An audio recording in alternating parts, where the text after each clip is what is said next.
The mics are hot, and so's the gossip. Let's get into it in 3. Welcome to In 3. I'm Danielle Graham. And I'm Callie. And we are under a big pile of snow here. Oh, yeah. Oh, I was going to say of documents from the new lawsuit that dropped. Both are facts. But both facts. Yes, we are under a mountain of snow.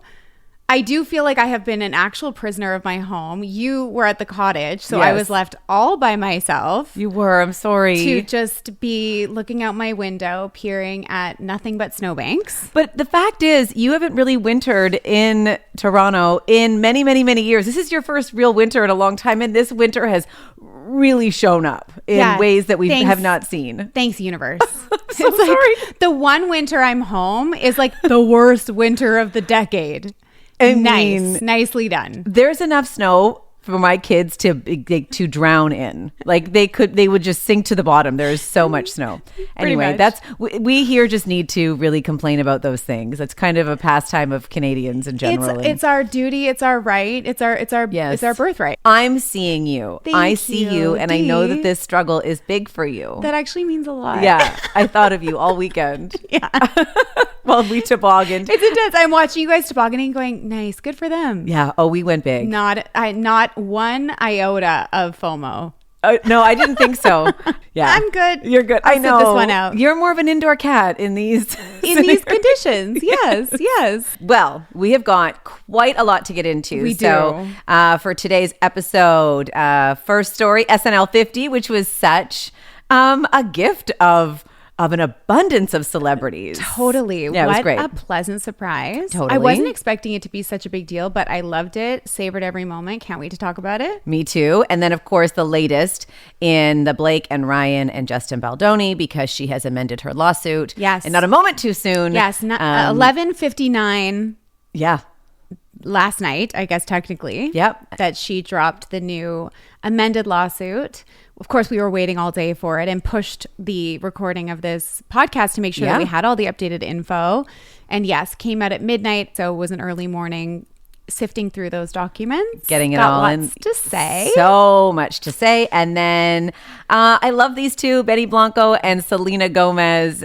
They've just given an interview and we've seen a lot more into their relationship and their engagement. Dropping a new album together. Exactly. Yes. So I love them and I'm excited to talk about them. Yes. And then at the end, we have to talk about the Backstreet Boys. We sure do. Dun, dun, dun, dun, na, na, na, na. Right? Yeah. No one's going to do that part. Is that how you do it? Isn't it? I don't know. Yours looks really good. Oh, thanks. Yeah, you've got it. Oh God, yes. This is so exciting. We're back to the millennium and I'm totally okay with it. No place I'd rather Actually, be. Millennium was a great year for me. It was great. That New Year's, I kissed 3 boys. What? I was young. It was just like a peck. Right. Brings back good memes. I love that. I spent my Millennium New Year's in like a barn. Oh, tracks. It was, it tracks. Well, it tracks. Anyway, I'm excited the Backstreet Boys are going to Vegas. Yes. Which means maybe we're going to Vegas. Like I guess we need to work on a partnership is what's happening. We do indeed. All right. Let's get into the first story. SNL 50. Love it. Oh my gosh. And it was the gift that kept on giving, I found. Like just when you thought you'd seen it all, you hadn't. Right. Yes. It was like an onion peeling back layers and layers and layers of celebrities, cast members from, the 50 years of SNL mixed with hosts, everybody from, of course, Meryl Streep to Emma Stone to, everybody was Kevin there. Costner, John Hamm, all of them. Bill Murray, Martin Short, everybody was there. Yeah. And it was, I think Meryl was my favorite moment, I'd have to say. It was her SNL debut. Was it really? Yes.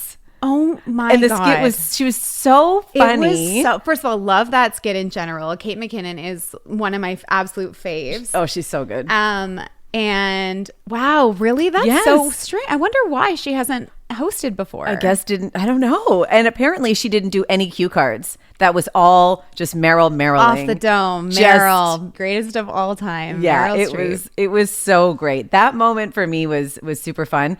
But then also Cher Cher's performance was like, what is Cher doing? I mean, we've always wondered, like, what is Cher doing? I mean, okay, that's one way to look at it. She's 75. I think she's 78.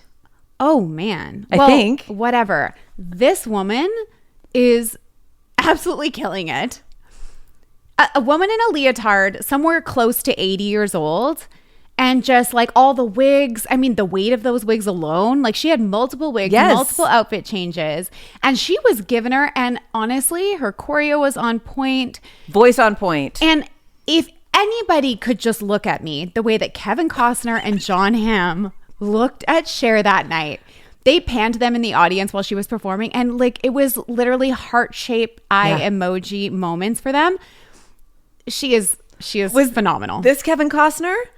Yeah. Yeah. The lean back and didn't that lean back give reminiscing to you? Like it seemed as though it was like he had a secret. Yes. As a man with a secret. I don't know if is this that is a a rumor? fact. I don't know. Are you starting this rumor? I'll start it right now. Yeah, put my name on this one.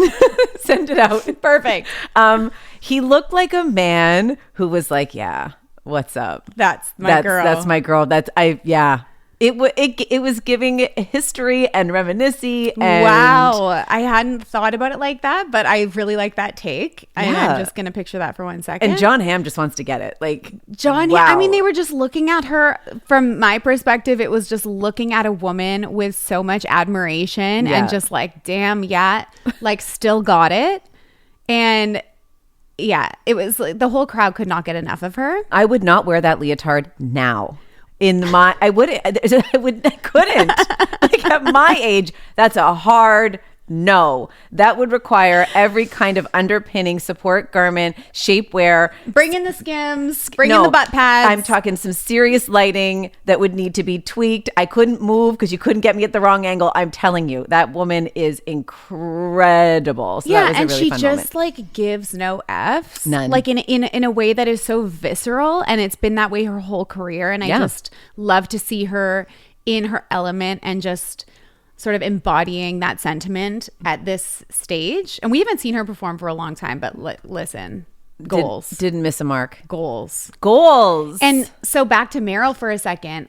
So if she hasn't hosted previously, then what would be the reason for her to show up and do this? Well, in the name of love, we do a lot of things. And that's what people are saying. I mean, we've been hearing these rumors for a while. Oh my God. Right? That she and Martin Short are an item.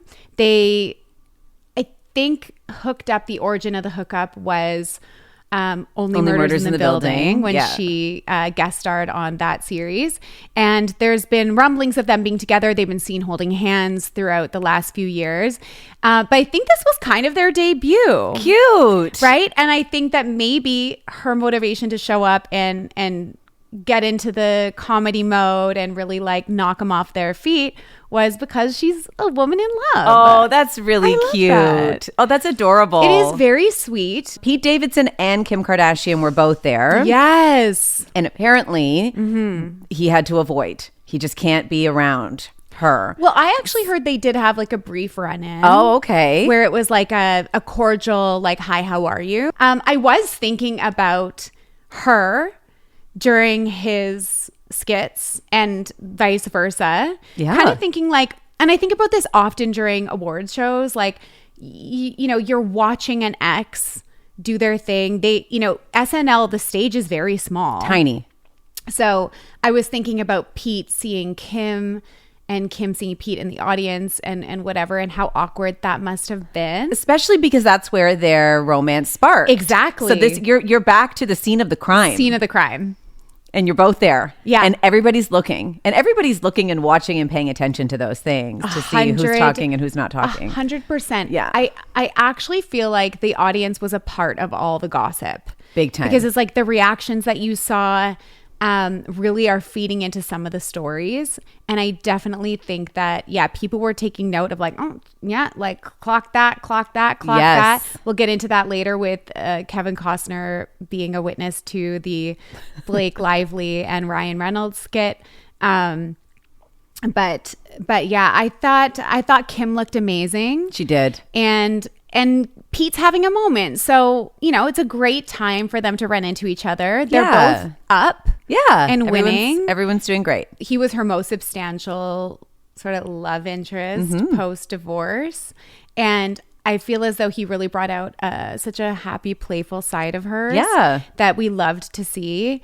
And she has so far been unsuccessful in love since. And I don't know, I could see them revisiting and I wouldn't hate it. Yeah, I wouldn't hate it either. I wouldn't hate it either. Okay, so we do know that Blake and Ryan appeared at SNL 50. Yes. It makes sense from the perspective of they went to the place where they have the most goodwill. Yeah. Right? Lots of other celebrities, and we saw lots of people embracing. Amy Schumer was there hugging Blake, and it seemed as though they were supported and kind of rallied around. And they probably felt like that was a good, safe place to be. Yeah. And if I'm going to come out of hiding due to legal issues or whatever, I want to look like that. No kidding. Wow. Wowza. I mean, she really did that. She really did. I'm not always a fan of Blake Lively's fashion choices or her beauty choices. Yeah. That I thought she looked phenomenal. And I thought she handled herself with grace. And so that dress, the glam, it was working. And I think good for her for coming out and looking gorgeous. I agree. I don't believe it was appropriate for them to be there with that focus on them at Colin Jost's big party. Okay. Because Colin Jost has been a member of the SNL team for 20 years. Yeah, he's a big player. Huge player. Yeah. He was a head writer at a time. I don't know if he's a head writer right now, but either way, still a very big fixture on the show. That job is a grind. Yeah. Anybody who's done it has said it is a grind of a gig. So this kind of celebration is a really big deal. He's, of course, married to Scarlett Johansson, who was married to Ryan Reynolds. I don't think it was appropriate for them to insert themselves in that moment. That moment belonged to, yes, of course, everybody who has contributed to SNL, but I think more so the people who've been at the center of it and who carry it week after week after week and year after year after year. I think it was in bad taste to show up and insert themselves in that night in the way that they did, because they really did steal the spotlight in a lot of ways. Interesting. Thoughts? I don't necessarily disagree with that take per se. I do think that because Colin, and I do think he is still a head writer, I think that if they felt at all uncomfy, they had the pick of the litter of who they wanted to work with. They did not, I don't think they were handcuffed to be forced to have Ryan do his small appearance. And I certainly don't think, and maybe I'm in my own biased bubble over here, but I don't think that Blake and Ryan went in there thinking we're going to steal the spotlight from Scarlett and her husband. I think it was a big melange, Hollywood, and Ryan is such a staple in the comedic world, and he's so revered and loved, I think, by most of the people that he's worked with. I think it kind of made sense for them to be there. Did it steal some of the headlines? Yes. But I also don't think that ScarJo and Colin were sitting there thinking petty things about this. I don't know. If it were me and I was trying to make that decision, and I know we can't always apply the way we would handle things, I wouldn't have gone. I would have said, there's will be another opportunity for me to have my goodwill moment and to be around people that support me and do have that sympathy piece. This isn't it. This is their night. Yeah. This is their night. It's like the Super Bowl. The Super Bowl was for Travis. Yeah. And Taylor, you're not meant to be there. So this also wasn't yours either. Also interesting that Taylor Swift wasn't at the SNL 50. Right. Yes, people are talking about that, saying that she didn't want to be there because of that. Right. I don't know. I think that Blake and Ryan cannot win.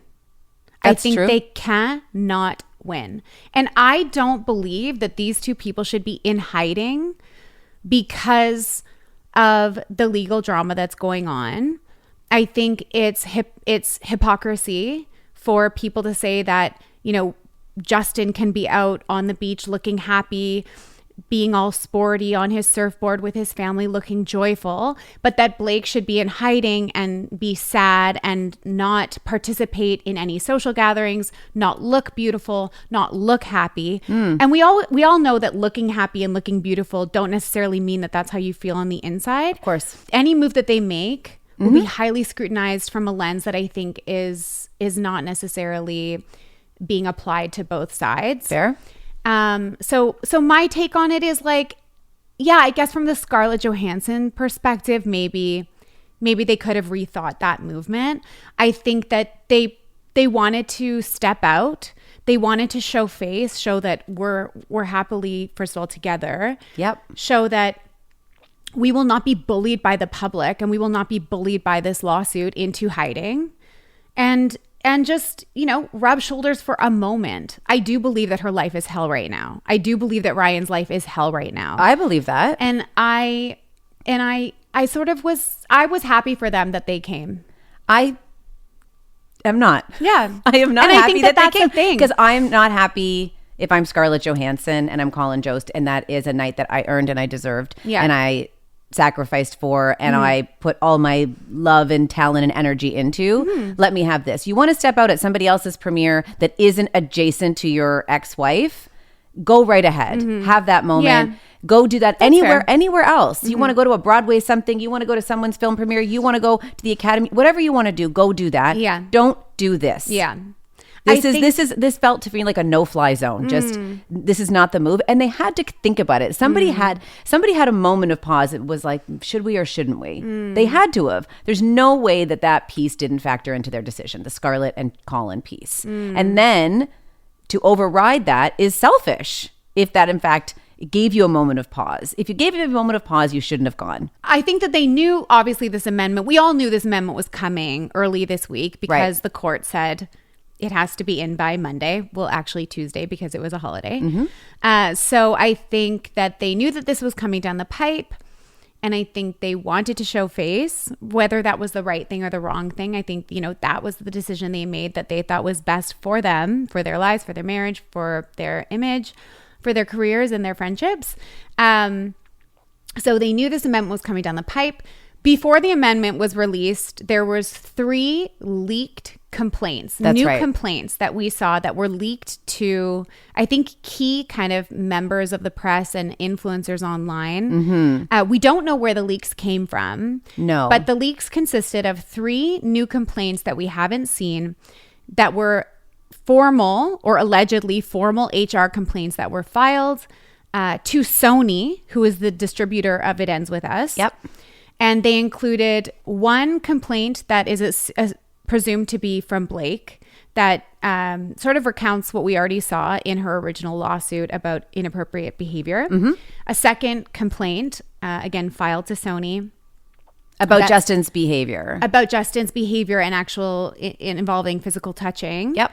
It's presumed to be from Jenny Slate, who's, one of 2 other people on the cast who are female. So there's really there's not a lot of investigation that has to be done. Deduction's pretty easy here. And in that complaint, she says that she was touched inappropriately when he was trying to adjust her posture or something like this, made her feel uncomfortable. Yep. I don't think it's anyone's place to say whether it would make them feel uncomfortable or not. It's not really the point. No, she said discomfort is an individual experience. Period. Yes. She went to HR.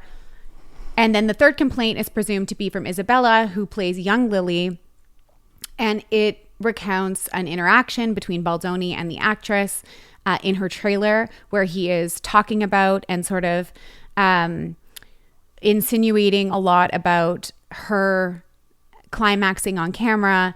And he got very close to her and was touching her legs and was so close that allegedly his breath sort of vaporized her makeup.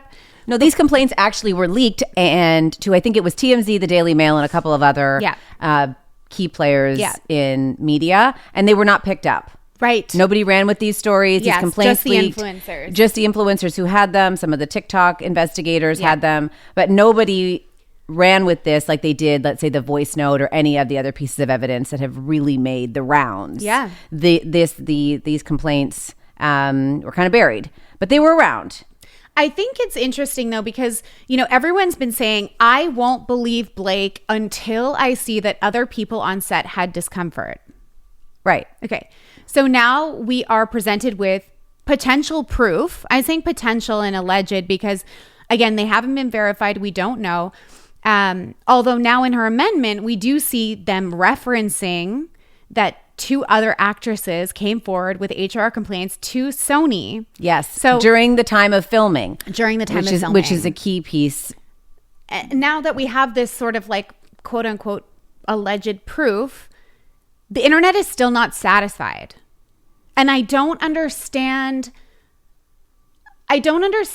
sort of the trend of asking for something, receiving it, and then not acknowledging it as sufficient. Saying that, no, that's not good enough. That's not enough. No, they're still liars. Everyone's saying it's not, there's no smoking gun. There's no smoking gun. I'm like, really? Is this not a smoking gun? I think where the internet is saying, oh, they've got nothing, is because Blake, in her amendment, did not name the new people who've had these complaints of discomfort around Justin. And she acknowledged why in the amendment. She said, I'm not going to name these people because I don't want them to be subjected to this. Right. The kind of scrutiny and horrific online bullying and trolling I've received. So I'm not going to do that. I'm not going to name these people. Yeah.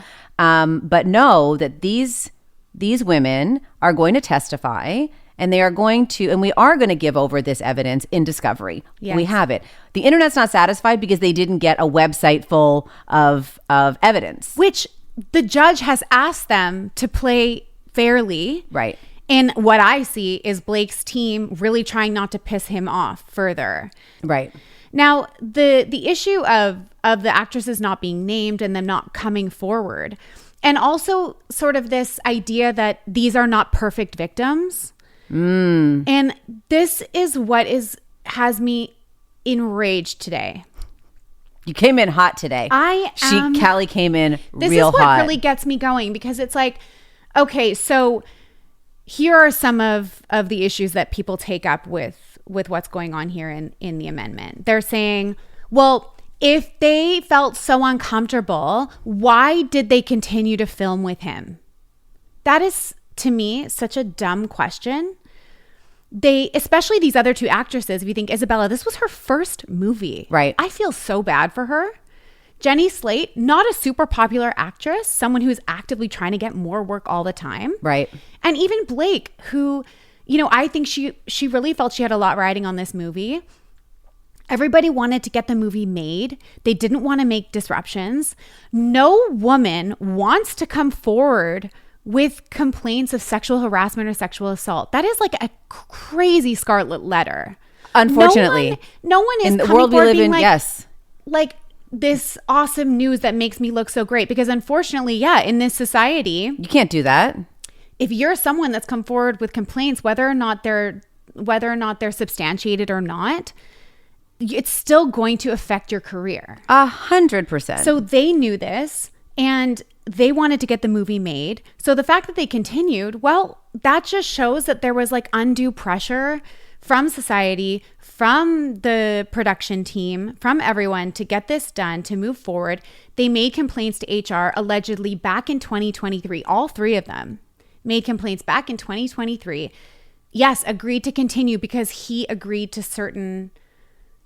like a code of conduct. Yeah. Like code of conduct. Yes. They allegedly addressed all of these issues. He apologized for some of them. They moved forward. So the fact that they, didn't pull themselves from this movie is very understandable from my perspective. Yeah, I get it. And the fact that they don't want to come forward right now in the press makes a lot of sense also. They're seeing Blake, who I'm sure that they see, her as an ally to them, but they're seeing Justin's team absolutely bury her in the court of public opinion. She's been decimated. And she has the force of the dragons. Yeah. Her husband and her associations with Taylor and her prestige and status in Hollywood. And she's getting buried. So what's Jenny Slate going to do? That is like, and they're already getting hate without even coming forward. So of course they're not named here.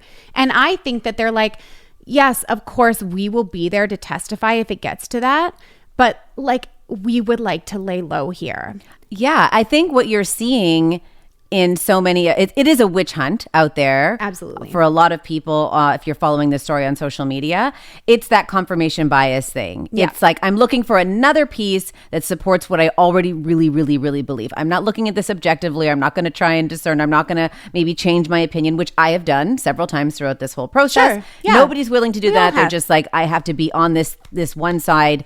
This is the way this goes. We have to align and stick with this, with what we believe, and we cannot waver. And I don't think that is obviously Like that's not fair. That's not right. That's not what we should be doing as people. The other thing and I read this amendment in full, 161 pages. You are a paralegal now. Listen, I didn't want to say that I'm the legal expert of the show, but I do think that I now qualify. You do. And the thing that I feel moderately vindicated on is I came on this podcast a couple of weeks ago and I said, if we are to believe what Justin is saying, then we are suggesting that Blake had a plan before filming started, essentially, or like at the very beginning of production, a whole year prior to the HR complaint and the HR meeting. Yeah. That this was all calculated. Long before to take control of the movie. They sort of like recap. They're like, so basically what Justin's team is saying is that Blake had this plan to take control of the movie and therefore started to lie in the form of HR complaints and text messages to Sony and all the things a year before it all kind of erupted in this mediation HR meeting. And not only that, but now they're saying that she would have had to coerce two of her castmates into also coming forward with HR complaints that are similar in nature to hers, just so that she could take control of the movie. Right. And coerce these people who will then be destroyed. Like, what are we gaining here? What are they gaining here? None of it makes any sense. But you're right. What's happened, though, people aren't putting it together the way that you've just described it. In order for this to happen, all of these things would have had to have happened. Yeah. Now, what it has become, and where she is losing in the court of public opinion, is there's so much noise. Yeah. And the noise has drowned out any reason, chronological explanation, logical explanation. Yeah. None of it is there. It's like this nesting doll. It's like we can't get to the center of the nesting doll anymore because the nesting doll has just gotten really, really, really, really big. There's all these shells of mess and noise, and that's obviously by design. That's what PR people and crisis PR people love to do. Yeah. Right? Let's change this whole narrative. Let's shift. Let's reposition this. And you're right. People have lost. You know, there's no thread anymore. Yeah. It's just mess. And I think, as to your point previously, is that people online, I mean, there are platforms and influencers that have now amassed a huge amount of followers due to their anti-Blake stance. So they can't back it up now. No, I watched a couple of things last night where people tried to... They weren't even insinuating that they agreed with her, but their community is now so deeply passionate against Blake as well that I think that creators cannot possibly talk about the other side of this. Not anymore. And that they cannot reverse this. They've buried themselves so deep in this rhetoric, and now the whole world has jumped to that side of things. And I think it's a really, really, really sad state of affairs. I think it's a sad reflection of how much people enjoy taking down a woman. No kidding. And I don't care that she's an asshole. I really don't. Like, I don't think it's relevant. I think, like we've been saying, two things can be true. She can be kind of difficult to work with and still be right in this scenario and still have been made uncomfortable, still have been retaliated against because she came forward with these complaints. And I just don't think it's relevant. Like, yes, have we unearthed clips of her being a bit of a jerk? A douche. Yeah. To reporters. Like, yes. And again, I don't think that should come into play when we're considering whether or not she was harassed or not, or these three women or if he's a harasser. Right. I think you're right in that people do need to start looking at things a little bit more critically, and you need to check if you're on this team of, I want to take this woman down, you need to check yourself as to why. I think so. Right? Yeah. We don't have to like her and the way she has behaved in some situations, in some interviews, in some press moments. Do you think Ryan should have made that comment at SNL? Yeah. You do? Like the throwaway comment, what have you heard? Joking about the fact that they're emblazoned in this crazy drama right now. Like, I think if he hadn't mentioned it, I think it wouldn't have been him. He's so sarcastic. He's so dry. He didn't say like, what a joke it is that my wife has been harassed. He said, what have you heard about the drama? Like, I think it was a joke in good taste that falls within his style of comedy. Mm-hmm. And I think it was doing what he does. But why did he need to do it? If he was already being really criticized for what he did with Deadpool Nice Pool, which was not a great look, why continue to feed that? Why do that? Apparently there was another line that was written, and this was a last minute change. If you want to go and be loved up and supported and goodwilled and all that stuff, why did you have to do that? This is the part that I just didn't think it was a big deal. For me, it just had I had another kind of narcissistic tinge to it. That is that I don't think is up for debate. Narcissistic, yes. But he wanted to be like, remember, I'm the funny guy. I can be funny about this. I can be funny about that. But why? Like, I just want to say, just if you want to be a part of the audience and you want to do the red carpet and you want to, enjoy the concert, do that. Don't do that. It's just giving people, the confirmation bias people. I'm not one of them. Yeah, no, let it be known I'm not. It's giving those people who have the pitchforks more reason to pitchfork. Definitely. Why are you giving it to them? You're right. Don't give it to them. Yes. So I think it's maybe it's an impulse control thing, because again, if I'm putting myself in their situation, I think they have impulse control issues. They might have impulse control. Something tells me they do. He's like, I just got to be the guy. I think he's just like, I got to be the guy. I am the guy. I'm going to deliver this line. I don't know. I just think if I'm them, I'm like, why the F not? Because the world hates you guys right now. Don't do it. But to them, control your urges. Yes, control your urges. And I can agree with you when you say it like that.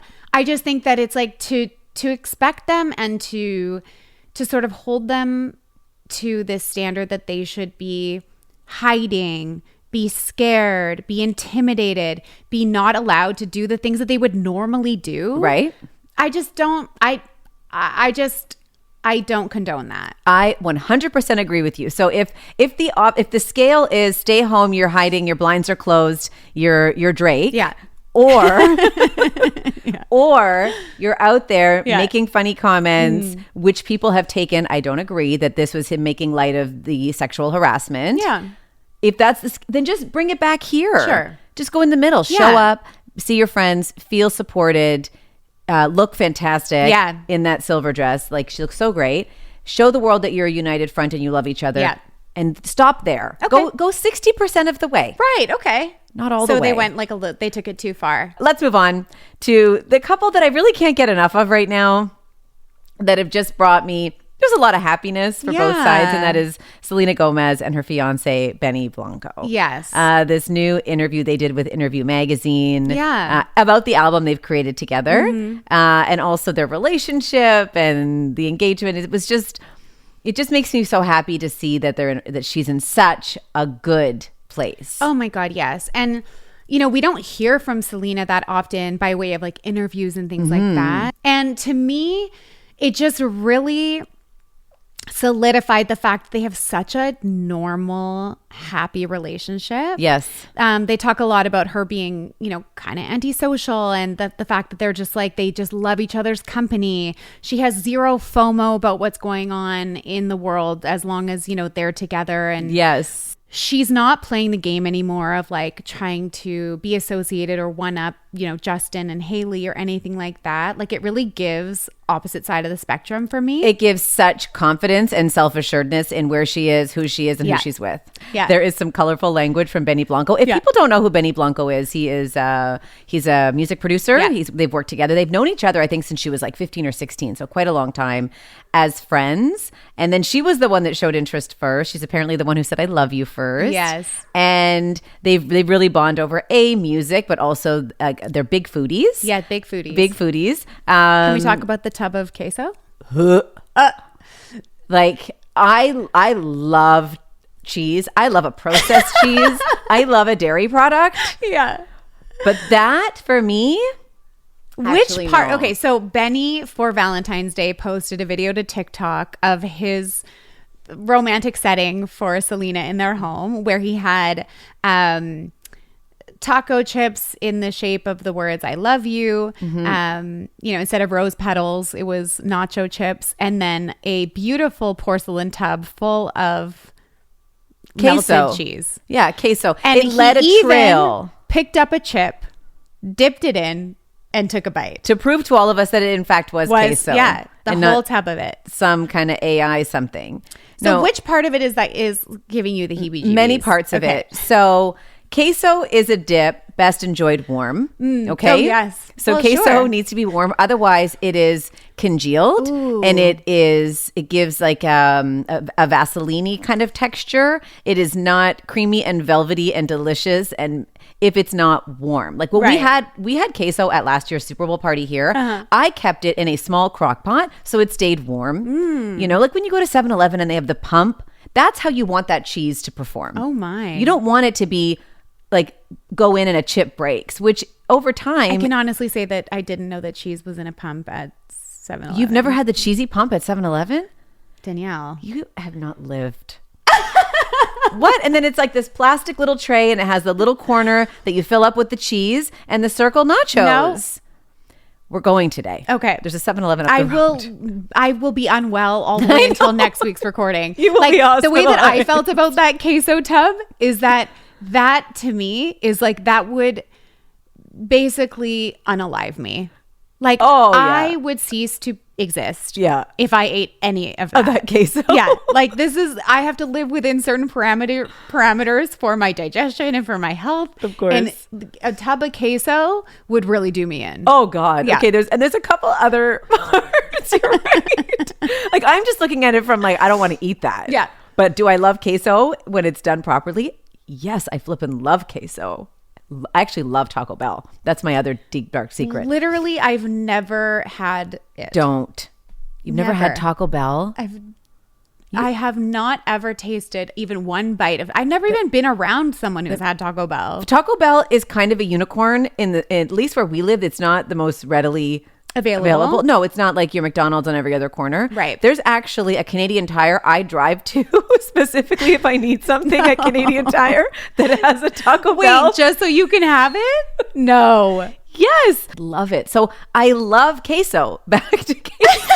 I love fake cheese. I love processed cheese. But a tub full of it just gone too far. Well, it's also the waste piece here. And also who's cleaning that up? And how are we cleaning that up? Are we going in and scooping it with our physical body? The cleanup, Danielle. And then where are you putting it? So now is it spilling out of the side of the tub? This is the mom in me. Who's cleaning that up? Who's cleaning this up? Just ew. So we're scooping it. Because usually I feel like something like that you would put down the toilet. You can't put queso down the toilet. You'd wreck your whole neighborhood. It's so thick. You would? Yes. Oh boy. I like that he committed to the bit. Me too. I love that they love food, and I love that they have a deep connection to it. Of course, when he proposed, it was in a picnic of Taco Bell, which we love for them. And again, I just like that she's not taking herself so seriously that she can't be seen as the girl eating Taco Bell when she's getting engaged. Like she's not so precious, and I think he brings that out in her, which just. Yeah, it just makes me so happy for the normalness and the comfort that they have together and the lack of fear of public perception for her. They almost live in like a judgment-free zone. They really do. We don't care. And think about how freeing that is. We talked about getting a little bit older and experiencing some of that. Who cares? Right. Yes. But that took us to here. Yeah. Like we are, she's about a decade behind us. I am not quite Selena Gomez's age, and for her to be there with a partner who's in the same place, they're kind of unstoppable if you feel so free to be who you are. And a guy like Benny Blanco has clearly always felt to be free, exactly who he is. He's always been who he is, to the absolute cell of his body. I love them. I love them too, and I'm excited for her to come back to her music roots after acting for a number of years and coming back to it with him. And as someone who's worked with my husband closely, we founded our fitness business together. I'm really excited for them to be doing this on a journey together. It's really bonding. It's a beautiful thing to do. And I think maybe, this is the beginning of a whole new future of of collaboration between them. Yeah, and one hell of a wedding. Like, just think of the options here. The themes are endless. Totally. Maybe it'll be in Vegas, where the Backstreet Boys are. Oh, good one. Right? That was great. Pretty good segue. We love that. Yeah, we have to talk about this because this was very exciting news. Yes. For our elder millennial hearts. The Backstreet Boys, Nothing says elder millennium like doing the heart like this. You know, they do it like this now. What are you telling me? No, they don't. Yes. Who they? They. The kids. How do you even do that? What fingers are you using? It's the index finger as the heart. What? And it's the middle fingers as the peak at the bottom. My fingers don't do that. It's the Love Island fan in me that learned this. So okay, you know what? Let's make this a poll. Which one do you like better? This weird busted heart? Yeah, I'm not saying it's great. Or the classic? Vote below. Vote below. This is the heart. Anyway, Backstreet Boys coming to Vegas. Yes. The Sphere, which is super exciting. They're the first pop act to do this little stint. It's a big deal for BSB. It's a huge deal for BSB. So it's July and August. They've already had to add multiple dates. Yes, which is so exciting. And the Sphere has all those really cool components to it. So it's going to make the show very, very, very exciting. Yes. I just really, I love the Backstreet Boys. But B, I love the fact that the band is still intact and is able to do this, because that's not always the case. 100%. You know, members leave. Sometimes there's tragic circumstances. People move on, or whatever those things are. And they have had moments of disconnect and of people leaving, and they've come back together. And it really does look like they're still besties and family, and it's good vibes over there. It's great vibes over there. Like, compare that to kind of like what's happening with NSYNC. Yeah. And, you know, Justin has defected completely from being associated with them. Like, he's above it. Yeah. But now, like, I think they're probably happy because he's like, no one wants to be associated with him. But the Backstreet Boys, like, they're still together. And I wonder if the reason for that is there isn't one of them that ever was able to break away and have their own really successful solo career. Right. But I think that's been, you know, favorable to the band. Like, you have to be a team player to be in a band like that. And I think that helps them in this case. Nick Carter did have a solo career moment. I only know this because I interviewed him when I worked at YTV. Tell me. I mean, it wasn't a great solo career. He asked me out on a date. Danielle. And nothing happened. It never happened. Did you say yes? The date never happened. No, I said yes. Share the date more. never happened. You said yes. The date never happened. Yeah. Share more. That's the story. That's the whole story. The date never happened. You must have been so excited. I mean, a little bit. Yeah, of course. Yeah. That was everyone's choice. No, he was the most heartthrobby. Well, this is where I'm going with this. So he was the most heartthrobby. So he would have been my choice in the Backstreet Boys, not solo Nick Carter era. Let's talk like Backstreet Boys. They break on the scene. You choose your Backstreet Boy. You choose your player. I choose Nick. Who do you choose at the time? Yeah, Nick. Nick. Obviously. Okay, so now let's look at the Backstreet Boys, where we are. Who is your choice? Are you sticking with your original Nick choice, or have you evolved and changed your taste? Hot take. Okay. I'm going Howie. No.